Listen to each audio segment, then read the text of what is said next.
بسم اللہ الرحمن الرحیم۔ ایک بچے نے حضرت یوسف علیہ السلام کو بچایا۔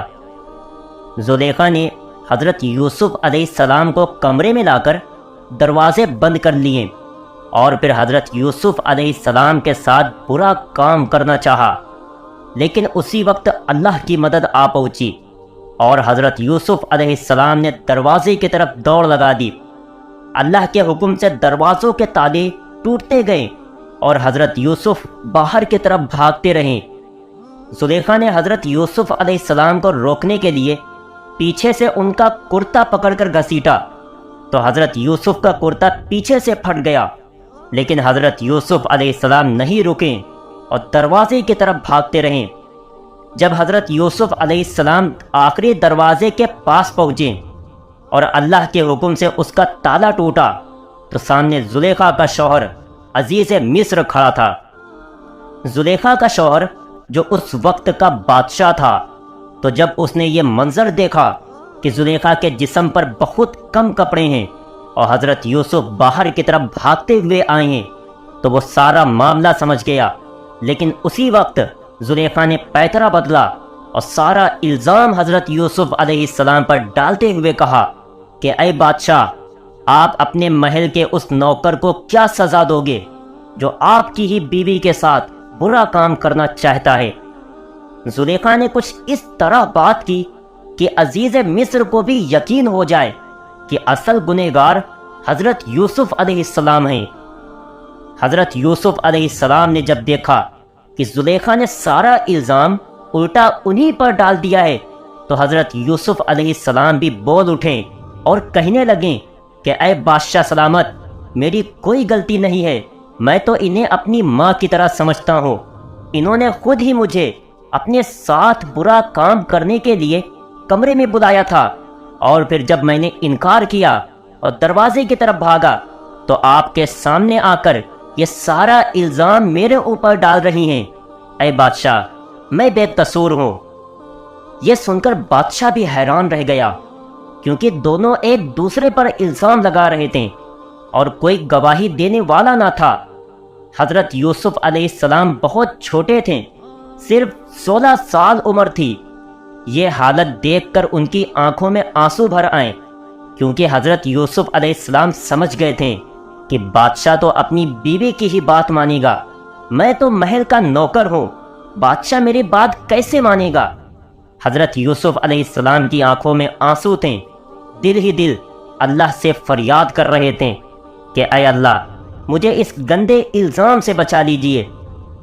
بادشاہ نے دل میں سوچا کہ اپنی بیوی کی بات ماننے ہی میں فائدہ ہے، کیونکہ اگر میں نے اس وقت یوسف کو سچا مان کر اپنی بیوی پر الزام ڈال دیا تو پورے ملک میں میری بہت بدنامی ہوگی اور لوگ کہیں گے کہ بادشاہ کی بیوی اپنے نوکر کے ساتھ گندا کام کرتی ہے، پھر تو میں منہ دکھانے کے لائق بھی نہیں بچوں گا۔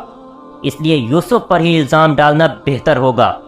اور پھر بادشاہ حضرت یوسف علیہ السلام پر غصہ ہونے لگا اور ڈانٹنے لگا کہ تیری ہمت کیسے ہوئی میری بیوی کے ساتھ برا کام کرنے کی؟ اے یوسف، تجھے تو میں نے بڑی عزت کے ساتھ محل کا شہزادہ بنا کر رکھا تھا اور تو نے میری ہی بیوی کے ساتھ گندا کام کرنا چاہا، تجھے شرم نہیں آتی؟ میں تو تجھے جیل کی سزا دوں گا۔ آس پاس کھڑے لوگ بھی حضرت یوسف علیہ السلام کو ڈانٹنے لگے کہ تجھے شرم نہیں آتی کہ تو بادشاہ کی بیوی کو چھیڑتا ہے جو محل کی رانی ہے؟ ہم تو ان کے سامنے نظریں اٹھاتے ہوئے بھی ڈرتے ہیں، اور تجھے بادشاہ نے اتنی عزت دی، محل کا شہزادہ بنا کر رکھا، لیکن تجھے وہ عزت راس نہ آئی اور تو بادشاہ کی بیوی کو ہی چھیڑنے لگا۔ حضرت یوسف علیہ السلام جو بیچارے اس وقت ایک چھوٹے لڑکے تھے، وہ اتنے لوگوں کی ڈانٹ برداشت نہ کر پائے اور آنکھوں سے آنسو بہنے لگے۔ حضرت یوسف علیہ السلام بھی بیچارے اس وقت کیا بولتے، کیونکہ ان کو پتا تھا کہ اس وقت میں چاہے جتنی صفائیاں دے دوں پھر بھی لوگ میری بات نہیں مانیں گے، بلکہ مجھ کو ہی اصلی گنہگار سمجھیں گے۔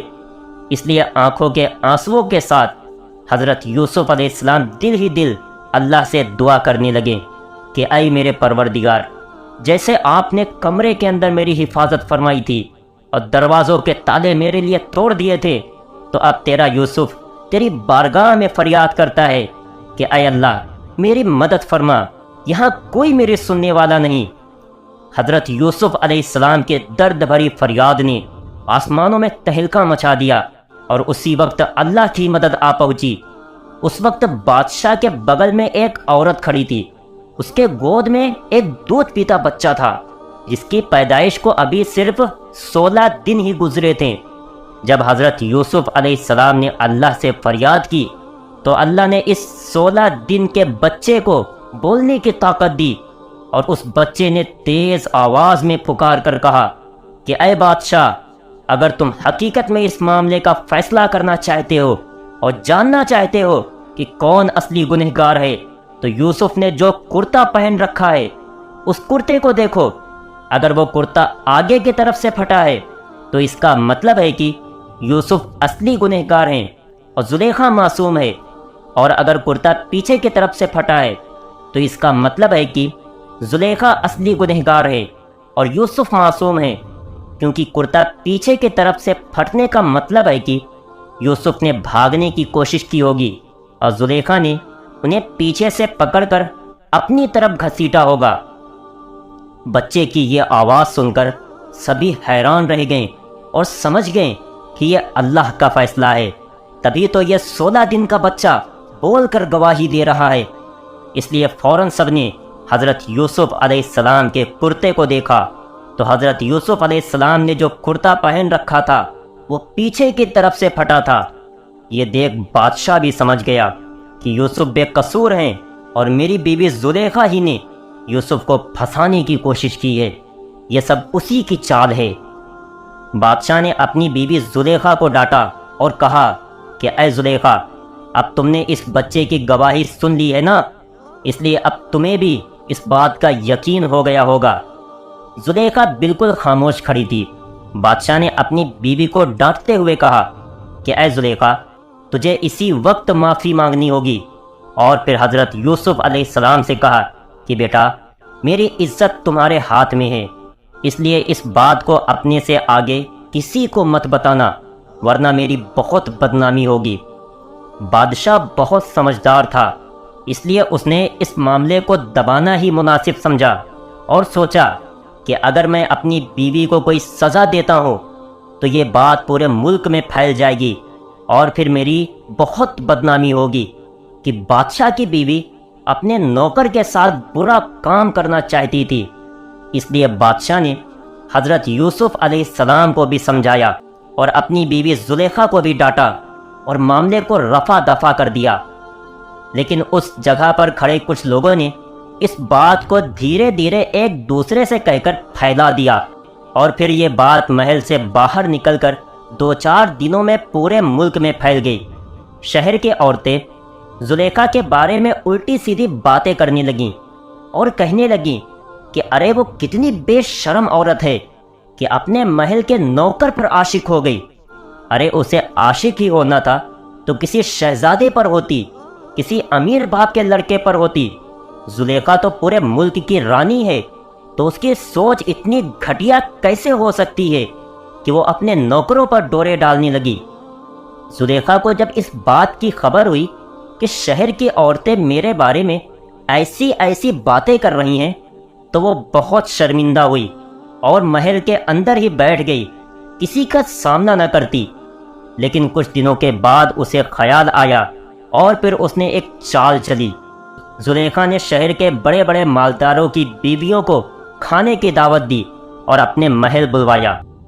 جب ساری عورتیں محل آ گئیں اور سبھی زلیخا سے پوچھنے لگیں کہ اے زلیخا، تم تو اس قدر خوبصورت ہو، پھر بھی تم اپنے محل کے ایک نوکر پر کیسے عاشق ہو گئیں؟ ارے ہم تو اپنے گھروں کے نوکروں سے سیدھے منہ بات بھی نہیں کرتے، ان کے اوپر عاشق ہونا تو بہت دور کی بات ہے۔ اے زلیخا، تم تو محل کی رانی ہو، تمہیں عاشق ہی ہونا تھا تو کسی شہزادے پر ہوتی، لیکن تم نے تو بہت گرا ہوا کام کیا ہے۔ زلیخا نے ان میں سے کسی عورت کا بھی جواب نہ دیا اور کہا کہ آپ لوگ اپنے اپنے بستروں پر بیٹھ جائیں۔ زلیخا نے سبھی عورتوں کے لیے ایک بہت بڑے صحن میں الگ الگ بستر لگوائے تھے۔ ساری عورتیں اپنے اپنے بستروں پر جا کر بیٹھ گئیں تو زلیخا نے نوکروں کو حکم دیا کہ ان سبھی عورتوں کے لیے الگ الگ پلیٹوں میں پھل اور ساتھ میں ایک چھری بھی لائی جائے۔ زلیخا کے حکم پر نوکروں نے ساری عورتوں کو پھل اور چھریاں دے دیں اور سبھی عورتیں پھلوں پر چھریوں سے کاٹنے لگیں۔ جب زلیخا نے دیکھا کہ سبھی عورتیں پھل کاٹنے میں مگن ہیں تو اس نے ایک نوکر کو پاس بلا کر کہا کہ جا کر یوسف سے کہو کہ سامنے والے دروازے سے میرے پاس چلتے ہوئے آئیں۔ زلیخا کے حکم پر حضرت یوسف علیہ السلام سامنے والے دروازے سے صحن کے اندر آئیں تو جیسے ہی عورتوں کی نظر حضرت یوسف علیہ السلام پر پڑی تو سب ان کی خوبصورتی دیکھ کر دنگ رہ گئیں اور سبھی عورتوں کے ہوش اڑ گئے، اور جو پھل ان کے ہاتھوں میں تھا تو چھریوں سے پھل کاٹنے کے بجائے وہ اپنی انگلیوں کو کاٹنے لگیں۔ حضرت یوسف علیہ السلام کی خوبصورتی کے سامنے انہیں احساس بھی نہ ہوا کہ ہم اپنی انگلیوں کو چھری سے کاٹ رہے ہیں۔ حضرت یوسف علیہ السلام کو دیکھ کر ان عورتوں کی زبان سے ایک ہی لفظ نکلا کہ یہ کوئی انسان ہو ہی نہیں سکتا، یہ تو اتنا خوبصورت ہے کہ ہمیں لگتا ہے کہ یہ لڑکا آسمان سے اترا ہوا کوئی فرشتہ ہے۔ حضرت یوسف علیہ السلام چلتے ہوئے زلیخا کے پاس آئیں اور پھر زلیخا نے حضرت یوسف علیہ السلام کو اشارے سے دروازے کی طرف جانے کو کہا تو حضرت یوسف علیہ السلام دروازے سے باہر کی طرف نکل گئے۔ جب زلیخا نے ان سبھی عورتوں کو دیکھا کہ وہ سب للچائی نظروں سے حضرت یوسف علیہ السلام کو دیکھ رہی ہیں اور چھریوں سے اپنے ہاتھوں کو کاٹتی جا رہی ہیں تو زلیخا نے عورتوں کو آواز دے کر کہا کہ اے شہر کی عورتوں، ذرا اپنے ہاتھوں کو تو دیکھو کہ کیسے تم نے یوسف کو دیکھ کر اپنی انگلیاں تک کاٹ لی ہیں۔ جب عورتوں نے نظریں جھکا کر اپنی انگلیوں کی طرف دیکھا تو سبھی کے ہاتھ چھریوں سے کٹ چکے تھے۔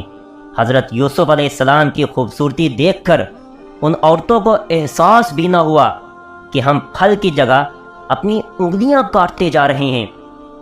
زلیخا نے جب عورتوں کی یہ حالت دیکھی تو کہا کہ اب تم لوگوں نے دیکھ لیا نا، یہی وہ نوکر ہے جس کے اوپر میں عاشق ہو گئی ہوں۔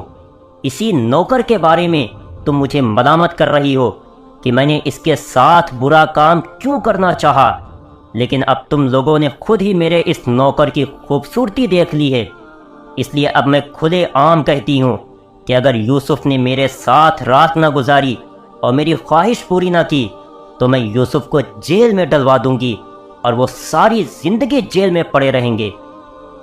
دوستو، اس کے آگے کا واقعہ انشاءاللہ جلد ہی اپلوڈ کیا جائے گا۔ واقعہ پسند آیا ہو تو لائک کرنا اور چینل کو سبسکرائب